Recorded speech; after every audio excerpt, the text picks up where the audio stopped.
નાણામંત્રી કનુભાઈ દેસાઈએ કોળી સમાજ વિશે કથિત અભદ્ર ટિપ્પણી કરતા ધોળકાના પ્રાંત અધિકારીને કોળી સમાજ દ્વારા આવેદનપત્ર અપાયું છે. લોકસભાની ચૂંટણીમાં ભાજપ વિરુદ્ધ મતદાન કરવાની ચીમકી આપી અખિલ ભારતીય કોળી સમાજના અમદાવાદ જિલ્લા પ્રમુખ અશોક રાઠોડ તેમજ ધોળકા તાલુકાના કોળી સમાજના આગેવાનો લઘરા દાદા અને જશુભાઈ સોલંકીની આગેવાનીમાં ધોળકા તાલુકાના કોળી સમાજના આગેવાનોએ શનિવારે ધોળકાના પ્રાંત અધિકારી હિતેશ જોશીને એક આવેદનપત્ર પાઠવ્યું હતું.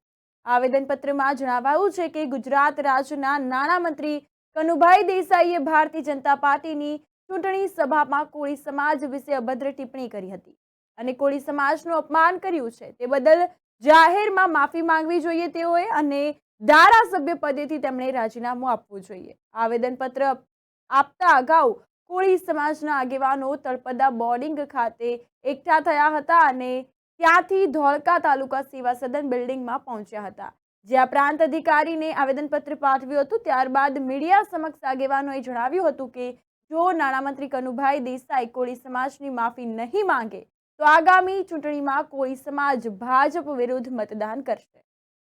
ભાજપના નાણામંત્રી કનુભાઈ દેસાઈએ અમારા કોળી સમાજના વિરોધમાં કોળિયા કૂટાય અને ધોળિયા ચૂંટાય એવું નિવેદન કરી અને કોળી સમાજનું હળહળતું અપમાન કર્યું છે. માટે આજે અમે અહીં આગળ પ્રાંત સાહેબને આવેદનપત્ર આપવામાં આવ્યા છીએ અને આવેદનમાં ચોખ્ખું અમે લખ્યું છે કે કનુભાઈએ કોળી સમાજની જાહેરમાં માફી માગવી જોઈએ, પ્રેસ મીડિયાથી માફી માગવી જોઈએ અને અમારા જે કંઈ અખિલ ભારતીય કોળી સમાજ છે, આખું ઇન્ડિયા લેવલનું બન્યું છે, ગુજરાત લેવલનું બન્યું છે, નાની નાની બધી ઘણી સંસ્થાઓ છે, એ તમામ આગેવાનોને સંસ્થાના પ્રમુખોને કહું છું કે આપ સૌ આગળ આવો અને કોળી સમાજ માટે આપણે ન્યાય માંગવાનો સમય આવી ગયો છે. જો ટૂંક સમયમાં રૂપાલા સાહેબે પણ આવું કર્યું હતું એટલે આ ઘમંડી સરકાર માફી નહીં મગાવે તો આવતી ચૂંટણીની અંદર કોળી પટેલ સમાજ એમના વિરુદ્ધમાં મતદાન કરી અને આનો પરચો અમે બતાવવાના છે. જય કોળી સમાજ.